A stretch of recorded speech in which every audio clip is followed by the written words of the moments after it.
Hello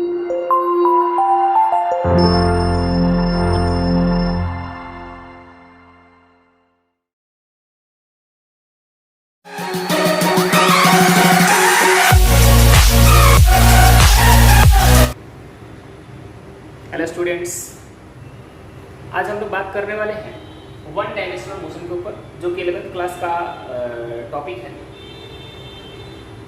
उसी के ऊपर बात करने वाले हैं, वन डायमेंशनल मोशन। इसके अंदर हम लोग बात करेंगे, सबसे पहले बात करते हैं रेस्ट एंड मोशन के ऊपर। ठीक है, रेस्ट एंड मोशन। ठीक है, तो छोटा सा हम जानकारी ले लेते हैं रेस्ट के बारे में और फिर बात करेंगे मोशन के बारे में। ठीक है, तो रेस्ट एक ऐसा सिचुएशन है जहाँ पे किसी ऑब्जेक्ट का प्लेस चेंज नहीं होता है या पोजीशन उसका चेंज नहीं होता है टाइम के साथ। इसका पोजीशन अगर ए है तो यही कुछ टाइम बाद भी यही बना हुआ रहेगा, तो इसके पोजीशन में चेंज नहीं आ रहा है टाइम के साथ, तो ये ऑब्जेक्ट रेस्ट में है। ठीक है, दूसरा कंडीशन है हमारा मोशन का। मोशन के सिचुएशन में क्या होगा, अगर कोई ऑब्जेक्ट टी टाइम में, टाइम t1 बात करें तो टाइम t1 में पोजीशन ए पर रहा और t2 टाइम में आफ्टर सर्टेन इंटरवल टाइम का बात करें कुछ देर बाद ये ऑब्जेक्ट कहाँ चला गया, पॉइंट बी पे चला गया। तो यहाँ पे किसी न किसी तरीके के इसके पोजीशन में क्या है, चेंज है, पोजीशन चेंज है, पोजीशन चेंज हो चुका है। पोजीशन अगर चेंज होता है टाइम के साथ तो ये ऑब्जेक्ट मोशन में कहा जाएगा। ठीक है, मोशन में। तो ये छोटी सी जानकारी रेस्ट एंड मोशन के ऊपर। रेस्ट उनको बोलेंगे जिनका पोजीशन चेंज ना हो रहा हो टाइम के साथ। मोशन उस तरीके के सब्सटेंसेस, उस तरीके के मतलब बॉडी के अंदर हम मोशन बोल सकते हैं जो अपने पोजीशन को चेंज कर रहा हो टाइम के साथ, तो हम लोग उसको मोशन बोलते हैं। तो ये रेस्ट और ये मोशन। ठीक है, और इसके आगे हम लोग बात करते हैं कि रेस्ट एंड मोशन में इस चैप्टर में जो है छोटे छोटे टॉपिक है, जैसे डिस्टेंस है, डिस्प्लेसमेंट है, उनके ऊपर बात करना है। तो हम लोग बात कर लेते हैं डिस्टेंस और डिस्प्लेसमेंट क्या होता है, फिर बात करेंगे स्पीड एंड वेलोसिटी का, फिर बात करेंगे एक्सेलरेशन, और इन सारे छोटे छोटे टॉपिक्स को मिला करके हमारा बन जाता है वन डायमेंशनल मोशन।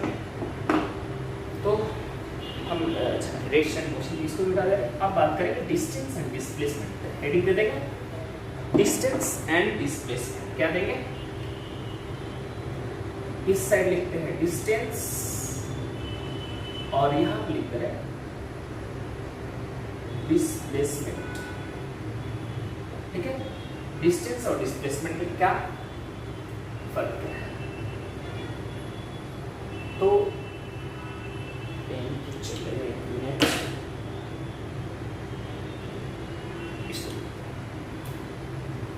सबसे पहला पॉइंट अगर बात करें,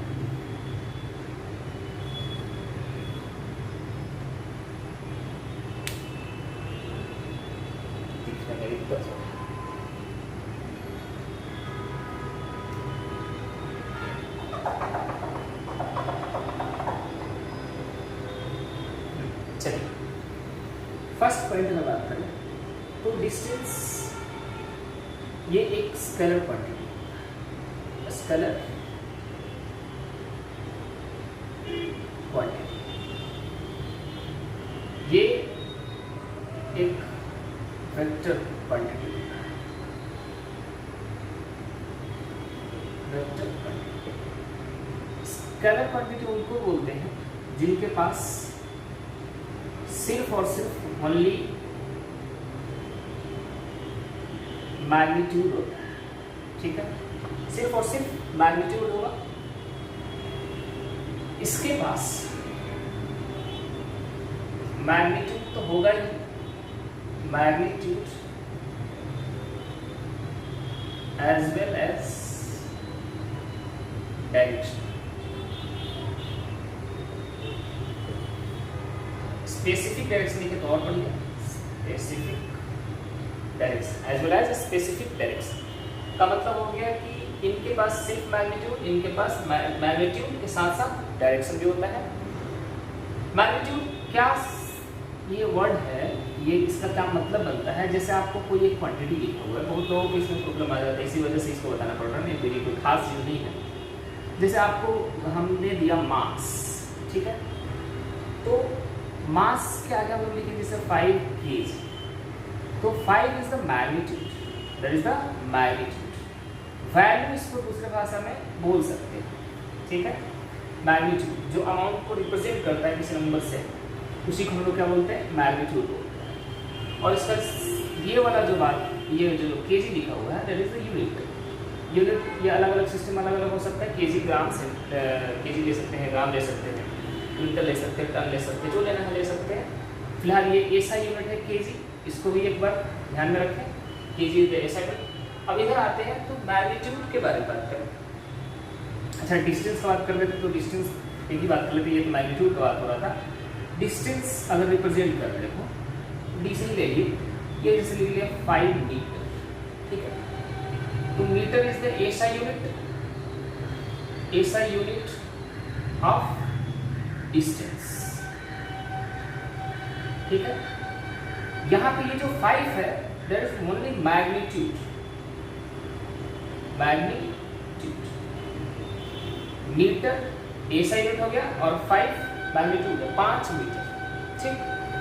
अब आगे हम लोग इसमें बात कर लेते हैं डिस्प्लेसमेंट का, ठीक है। तो डिस्प्लेसमेंट एक वेक्टर क्वांटिटी होता है, वेक्टर क्वांटिटी होने से क्या होगा, इसके अंदर एक डायरेक्शन होगा, स्पेसिफिक डायरेक्शन होगा, जो नोन डायरेक्शन होता है। तो इसमें जैसे रिप्रेजेंटेशन का बात करें तो डी ले लेते हैं, 5 मीटर डी ऑन नॉर्थ, और नॉर्थ डायरेक्शन, तो ये इस तरीके से लिखा हुआ रहेगा, क्योंकि यहाँ पे बिना डायरेक्शन का 5 मीटर 5 मीटर लिख दिया था मैंने, 5 metre D on north, north direction की तरफ 5 मीटर। तो ये क्लियर हो गया कि किधर जाना है, 5 मीटर जाना है ऑन द नॉर्थ डायरेक्शन। लेकिन इसमें 5 मीटर जस्ट लिख देने से ये पता नहीं चलता है कि इसमें कौन सा डायरेक्शन में चलता है, ठीक है। तो अब हम लोग क्या करते हैं, इसके और कुछ पॉइंट्स पर बात करते हैं, यहाँ पे थोड़ा इरेज कर ले रहे हैं, ठीक है। स्क्रीनशॉट ले सकते हैं आप, बट ये कोई खास जानकारी नहीं है, मैग्नीट्यूड, ठीक है। अब अगला पॉइंट है, इसको समझते हैं कि डिस्टेंस किसको बोला जाएगा और डिस्प्लेसमेंट किसको बोला जाएगा। तो जैसे डायग्राम एक ही बना रहा है और दोनों को समझाएंगे। जैसे पॉइंट ए है और एक पॉइंट है बी, ए से बी के बीच में ये एक रास्ता है, जाने का रास्ता है, ए से बी जाने का रास्ता है। तो ये जो एक्चुअल पाथ लेंथ है, एक्चुअल पाथ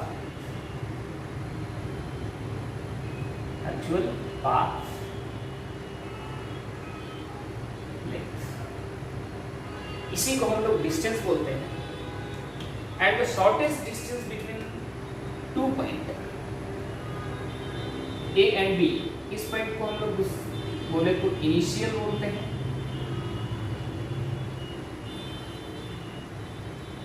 इनिशियल पॉइंट, और इसको बोलते हैं हम लोग फाइनल पॉइंट, ठीक है। इनिशियल और फाइनल, तो इनिशियल और फाइनल के बीच के जो सबसे छोटे पाथ होते हैं, सबसे छोटा रास्ता होता है, उसी को हम लोग बोलते हैं डिस्प्लेसमेंट, इसको बोलते हैं डिस्प्लेसमेंट। और ये जो एक्चुअल पाथ लेंथ है, इसको बोलते हैं डिस्टेंस, ठीक है।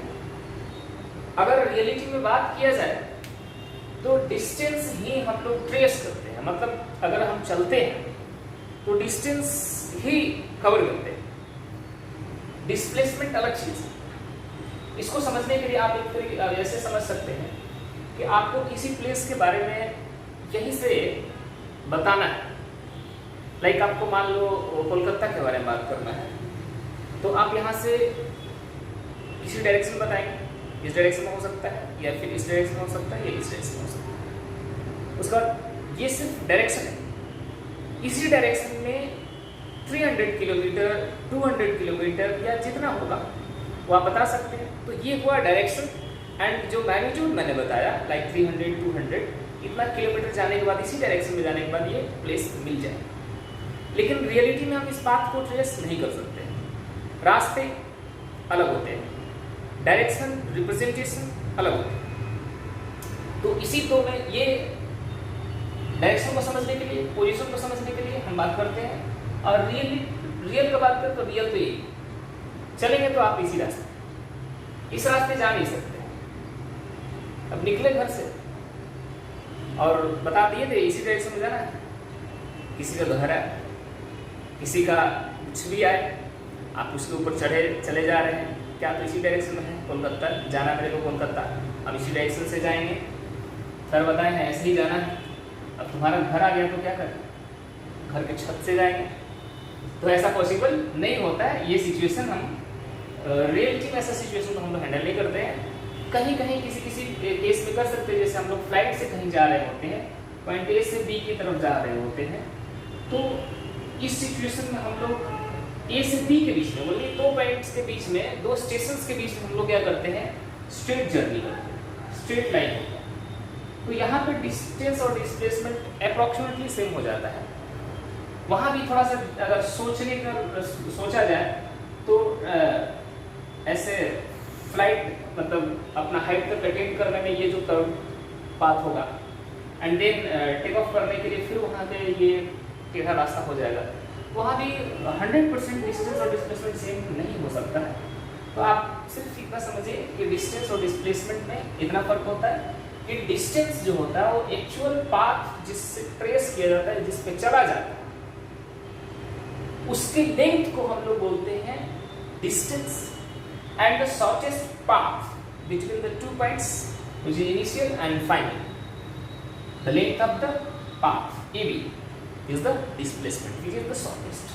सबसे छोटा होगा और ये 2 पॉइंट के बीच में होगा, जिसको डिस्प्लेसमेंट बोलेंगे, और जो रियल पाथ होगा उसको, रियल पाथ के लेंथ को हम लोग क्या बोलेंगे, डिस्टेंस बोलेंगे। इसके डायरेक्शन के बारे में बात करें तो इसका direction point to point vary हो रहा है। अभी फिलहाल डायरेक्शन ये है, फिर डायरेक्शन ये है, फिर डायरेक्शन ये है, फिर डायरेक्शन ये है, इस तरीके से डायरेक्शन में चेंज आ रहा है। तो पूरे whole journey from A to B का बात करें तो इसमें मल्टीपल वेरिएशंस हुए हैं डायरेक्शन से। लेकिन बात करें अगर पॉइंट ए और बी के बीच के डिस्प्लेसमेंट का, तो there is only one direction, unique direction, सिर्फ और सिर्फ एक ही डायरेक्शन है जो बी तक पहुंचा सकता है।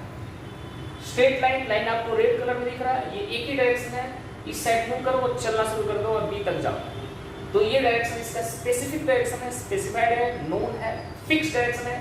इस वजह से ये एक वेक्टर क्वांटिटी हो जाता है और ये एक स्केलर क्वांटिटी हो जाता है, क्योंकि इसके डायरेक्शन तो हैं बट मल्टीपल डायरेक्शन है, फिक्स डायरेक्शन नहीं है, इसके डायरेक्शन वैरी कर रहे हैं। तो हम लोग फिक्स नहीं हो रहे हैं बताने के लिए कि सिर्फ ये डायरेक्शन। इस वजह से इस डिस्टेंस को हम लोग स्केलर क्वांटिटी बोलते हैं और डिस्प्लेसमेंट को हम लोग वेक्टर क्वांटिटी बोलते हैं।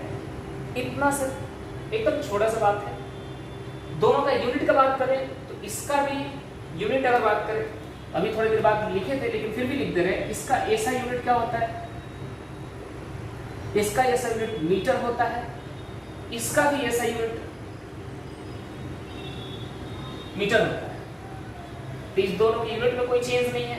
डायमेंशनल फार्मूला की बात करें तो डायमेंशनल फार्मूला इसका एल होगा, इसका भी डायमेंशनल फार्मूला एल। ये है डायमेंशनल फार्मूला।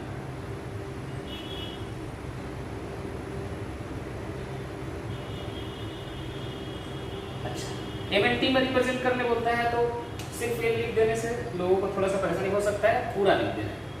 तो m का पावर नॉट l और t का पावर नॉट, इस तरीके से मल्टी में रिप्रेजेंट कर सकते हैं। That is the dimensional formula, dimensional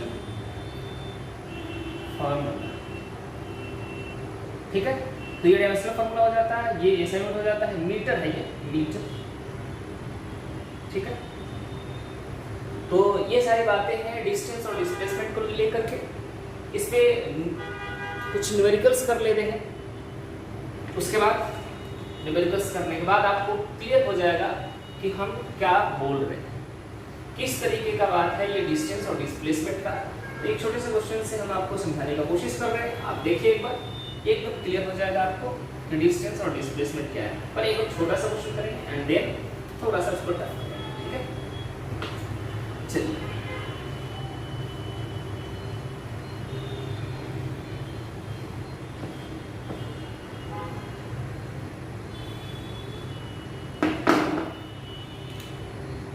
फटाफट इसको समझिए।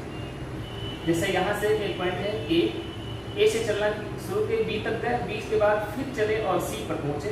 ए से बी का जो पाथ लेंथ है ये है 4 मीटर, ये है 3 मीटर और यहाँ से इसको मिला दिया।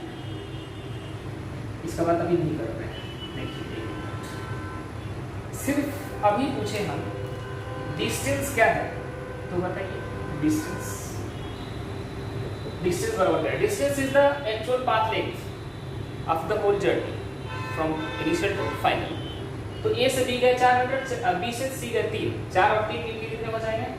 4 metre plus 3 metre is equal to 7 metre. 7 metre is the distance. अगला जब बात करते हैं डिस्प्लेसमेंट का, तो डिस्प्लेसमेंट हमारा क्या होता है? Shortest path between 2 points A और सी के बीच। जब भी कभी आपसे पूछा जाए डिस्प्लेसमेंट तो इनिशियल पॉइंट खोजो और फाइनल, और दोनों को ज्वाइन करो। इनिशियल और फाइनल को ज्वाइन करने के बाद, और ज्वाइन किस तरीके से करना है? स्ट्रेट लाइन से ज्वाइन करना है। तो ए सी इज अ स्ट्रेट लाइन, ठीक है। ये है हमारा इनिशियल और ये है हमारा फाइनल पॉइंट। इनिशियल फाइनल को मिलाने वाला जो लाइन है, इसका जो लेंथ है, इसी को हम लोग क्या बोलेंगे? डिस्प्लेसमेंट बोलेंगे। अब इसका लेंथ निकालना मेरा काम है, निकाल देंगे तो काम हो जाएगा। तो यहाँ पर देख रहे हैं कि ये परपेंडिकुलर है, तो पाइथागोरस थ्योरम से हम इसका वैल्यू निकाल लेंगे। अंडर रूट कितना? 4 का स्क्वायर प्लस 3 का स्क्वायर, ठीक है। पाइथागोरस थ्योरम आता होगा, ये सब जोड़ जाड़ के आ जाता है अंडर रूट 25 और इसका वैल्यू आता है 5। और एक स्टैंडर्ड रिजल्ट है जो आपको याद होना चाहिए अगर साइंस पढ़ रहे हैं। तो 3, 4, 5 राइट एंगल ट्रायंगल की एक साइड 3, एक साइड 4 और एक साइड 5 होता है, ठीक है। 5 हाइपोटेनस साइड होता है, लॉन्गेस्ट साइड होता है। तो ये जो पाथ है ए सी, ये है हमारा क्या? डिस्प्लेसमेंट। डिस्प्लेसमेंट इक्वल्स टू कितना आ गया? 5 मीटर आ गया। डायरेक्शन इसका देखिए यूनिट है, ए से सी की तरफ जा रहा है। तो ये एक एग्जांपल था। आपको दूसरा एग्जांपल के ऊपर लेके चलते हैं। ये अच्छा, इधर नहीं बात करते हैं, इसी साइड बात करते हैं। इसको मिटा लेना, एक बार स्क्रीनशॉट लेना, ले लीजिए। यहाँ पे थोड़ा सा दिखा देगा।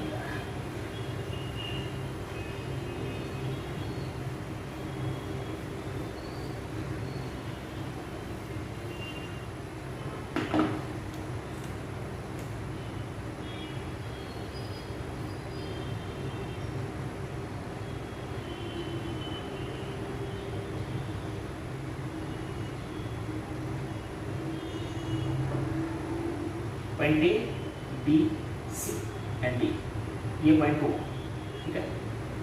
इसमें हम डिस्क्राइब कर देते हैं कि किस पाथ का बात कर रहे हैं। डिस्टेंस और डिस्प्लेसमेंट ही निकालेंगे, but for path A B C, A B C चलेंगे ऐसे और उसमें निकालेंगे डिस्टेंस। अच्छा, तो कुछ तो दिया होना चाहिए। हम लोग को ये पता है कि इसका रेडियस कितना है? 7 मीटर। तब पूछा जा रहा है कि आप बताइए डिस्टेंस कितना है ए से सी तक का। तो ए से सी तक का आप डिस्टेंस देखिए, यहाँ से ये जो है सर्कमफेरेंस है हाफ सर्कल का। तो सर्कमफेरेंस का पेरीमीटर होता है 2 पाई आर, और उसका आधा है तो डिवाइड कर दीजिए, हाफ कर दीजिए। 2 से 2 कर खत्म, 22/7। रेडियस कितना है? 7 से 7 गया, 22 मीटर इज द डिस्टेंस। यहाँ से यहाँ तक कितना डिस्टेंस है? 22। Shortest path initial and final के बीच किधर आइए? ये है इनिशियल पॉइंट और ये है फाइनल। इनिशियल फाइनल को मिलाने वाला जो स्ट्रेट लाइन है, इसी को हम लोग क्या बोलते हैं? डिस्प्लेसमेंट बोलते हैं। तो डिस्प्लेसमेंट कितना हो जाएगा? डिस्प्लेसमेंट हो जाएगा यहाँ से 7 मीटर ये रेडियस और यहाँ से ये 7, तो 7 metre plus 7 metre equals to 14 metre. ये हो जाएगा आपको डिस्प्लेसमेंट और ये हो जाएगा डिस्टेंस। तो डिस्टेंस और डिस्प्लेसमेंट एक रिलेशन लिख दे रहे हैं जो थोड़ा सा स्टैंडर्ड है। The relation between distance and displacement क्या होता है? तो आप समझे डिस्टेंस और एक तरफ लिख दिए डिस्प्लेसमेंट। डिस्टेंस और डिस्प्लेसमेंट में डिस्प्लेसमेंट या तो छोटा होगा क्योंकि शॉर्टेस्ट पाथ है, या फिर कभी कभी किसी खास सिचुएशन में ये बराबर हो सकता है। तो ये आपको एक रिलेशन मिला डिस्टेंस और डिस्प्लेसमेंट का, कि डिस्टेंस इज ग्रेटर देन और इक्वल टू डिस्प्लेसमेंट, या फिर उसी तरीके से उसको उलट भी लिख सकते हैं कि डिस्प्लेसमेंट इज लेस देन और इक्वल टू डिस्टेंस। तो ये दोनों में ये खास एक रिलेशन है जो आपको याद होना चाहिए, कभी कभी पूछा जा सकता है। तो हम लोग बात किए डिस्टेंस और डिस्प्लेसमेंट के ऊपर, कुछ एग्जांपल्स भी करके आपको दिखा दिए, और भी इसमें अच्छे से न्यूमेरिकल्स जो भी हैं एचसी वर्मा के न्यूमेरिकल्स हम आपको करके दिखाएंगे। 2-4 क्वेश्चन है उसमें जो बहुत अच्छे क्वेश्चन हैं, जिसमें काफ़ी लोगों को प्रॉब्लम होता है, उसको सोल्व करके हम नेक्स्ट वीडियो में आपको दिखाने वाले हैं। ठीक है, तो चलिए ठीक है, नेक्स्ट वीडियो में मिलते हैं।